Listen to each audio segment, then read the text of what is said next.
Hey everybody, this is Trevor, and thank you for coming to my channel, Pioneer Spirit. If you could please like, share, subscribe, hit the bell notification, comment below, and view my videos till the end. That would be a great support for the work that I do here. And if you enjoy it, why not do that for me? I appreciate that. Thank you. So that being said, there is something that is very dear to my heart and to my head and to my whole being. And that is, it's the word voluntary. And how I would think that life should be voluntary. With a few caveats to that. You can't voluntarily create or commit a crime against humanity. And kids can't voluntarily live a life of an adult. If they don't have the mens rea, the mental capacity to do something that is adult, then no, they can't voluntarily do things. And if you're an adult watching this, a parent, obviously you can if you're not a parent, you're an adult, you know that you were a kid at one time, and you know there's things you can't do. Okay, you don't have the mental capacity for things. But that being said, in an adult world, I do feel that life should be voluntary. You should be voluntarily able to work at the job that you would like. You should be voluntarily able to take a medical procedure, if that's what you would like to take one or not. And I am referring to the cerveza sickness that, or the government sickness that's been thrust upon us since March 2020. There's been nothing voluntary about the way we've been able to live. UK, Canada, America had a lot of the same mandates. Some of these countries dropped them. Some of them still have them, particularly in Canada. You cannot work in the healthcare profession.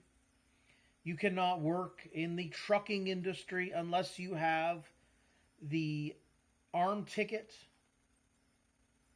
the cerveza sickness medicine. And I apologize. I'm dancing around some words.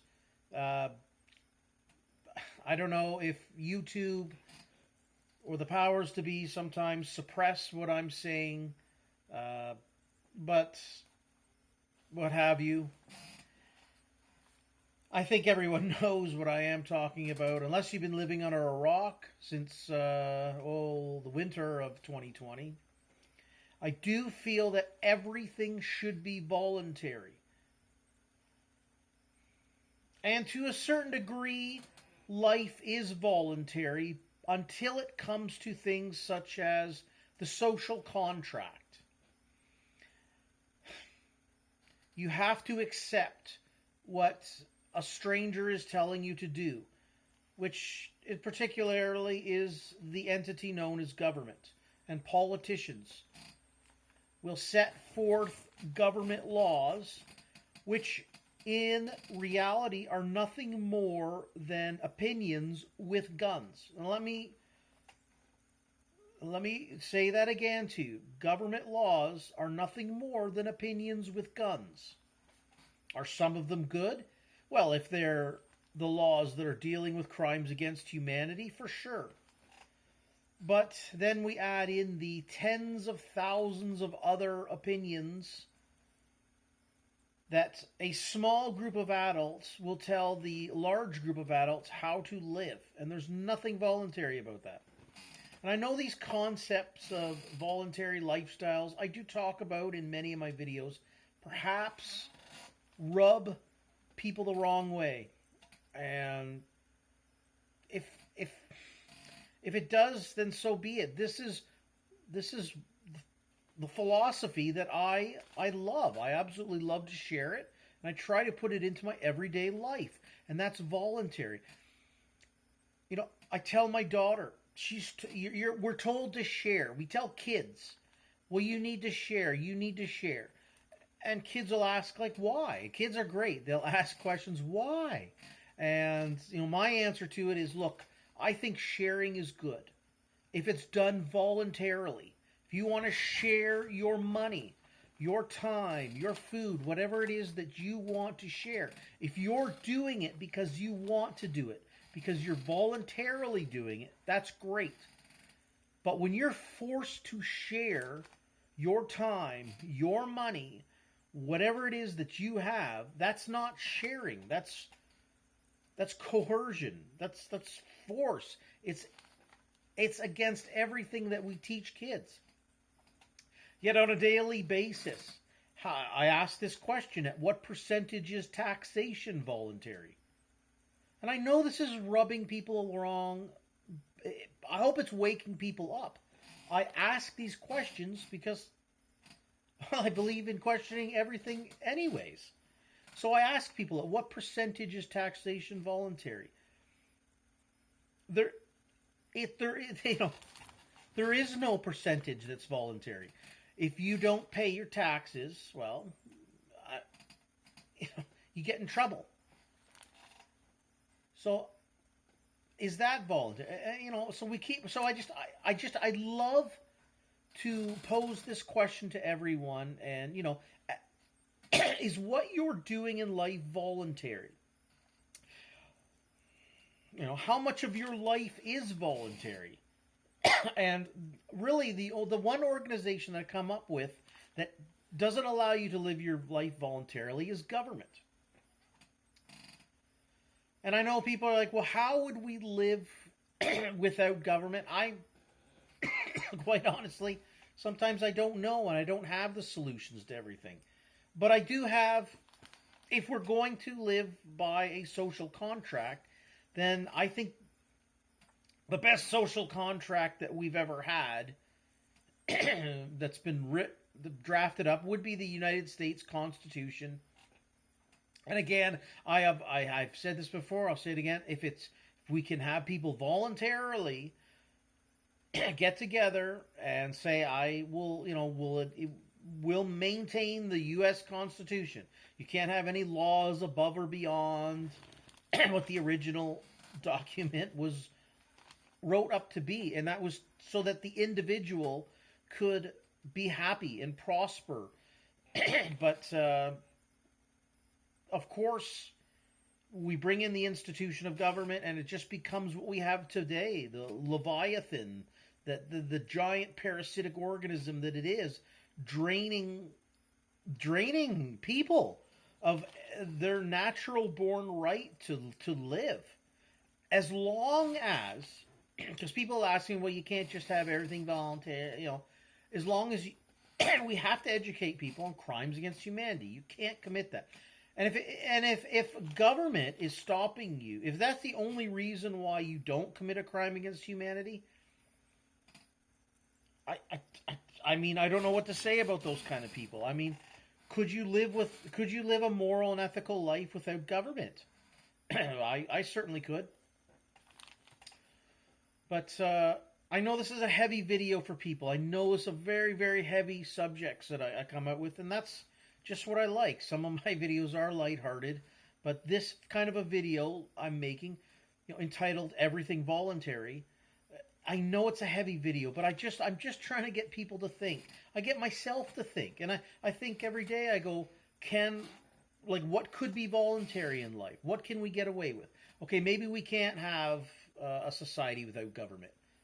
I don't know. If we can't, then let's figure out how we can have the best kind of social contract that can't be infringed during a time of emergency, because we all know that government is just going to create emergencies to suspend your individual freedoms. Okay, think about that. People think these social contracts are great, like in Canada, the Charter of Rights and Freedoms. Well, if politicians get scared, the government get, the politicians are the government, they run it and they get scared, they're just going to create emergencies to suspend that, to bring in martial law, so that, and of course, every government's backed by two standing armies, really. That's obviously the military standing army and a police standing army, and they really are like a paramilitary police that are supposed, they're the guys who run internally in the country, and militaries are supposed to be external. But I mean, if a government calls on those two organizations, your Charter of Rights and Freedoms are gone. Your inalienable rights are gone. So sometimes I think, well, what good is a social contract? So, but that's why my solution is to lean more and more towards voluntary interactions, and take something like the U.S. Constitution, have people voluntarily maintain it, and you can't go above and beyond that. Okay, there's no 10,000 other laws, arbitrary laws and opinions on top of that. So I know that's a pretty heavy thing, but then again, I like to just keep it down to, everything should be voluntary. Like your relationships with people, you shouldn't be forced to have to hang out with somebody, or just, again, like the sharing idea. Like, I know kids, we teach them, oh, you need to share, and kids will ask why, and because it's good and whatnot. But if you can't share your money, your time, yourself voluntarily, you are a slave. I think that too. I'm like, well, if I can't, like, if my money's being taken from me by force in the form of taxation, well, that makes me a slave to the organization government. Like, if we want to have a government and voluntarily hand our money over, because I think things like the roads, healthcare, education can all be done by individuals within a peaceful market. But if we're going to have a government, can't we at least voluntarily check off what I want to send my money to, or have my money? It's going to be taken. Can we at least have work on maybe like a flat tax for everybody, whether you're making $10,000 a year or $10 million a year? Can we somehow work out, some kind of this is it? But then, of course, we would say 10% flat tax for everybody, and then next year, the government would have to put it up to 12%, and then 20%. And then we get to where we're at here anyways, where at least 50% of everything you make goes to your local, regional, or federal government anyways. At least 50, if not more. So how voluntary is that? And especially when I look around and I go, the roads are no good, hospitals are no good, education, because these are all strangers spending strangers' money. So perhaps a system of voluntary government. But I truly do, and if I were to poll people on the street and say, how much, ask them questions about voluntarism and sharing their time, their money, whatever it is about themselves, like, do you think it should be voluntary or coercively done? I'm gonna again say what, like 99.9999% of people are gonna say, well, yeah, it should be voluntary. So, but then when I factor in things like government is an organization that's absolutely anti-voluntary. I know it's difficult for people, but that's why I'm here. I'm here to shake up your life. Okay, I'm not here to talk, about the funny cat videos or anything like that. I know, like, you're coming here to get some. Yeah, I like to do some lighthearted videos too, but I also enjoy doing these kind of videos. So. Yeah.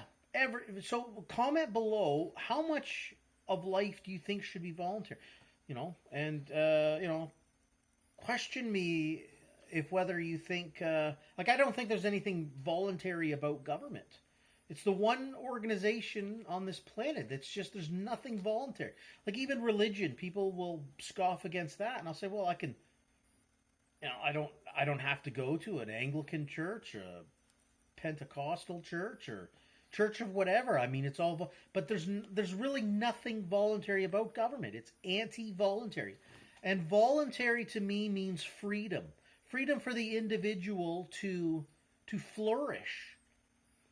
And unless you can't commit a crime against humanity, and kids are the exception to everything voluntary. There's just things that kids can't, that they need parental guidance.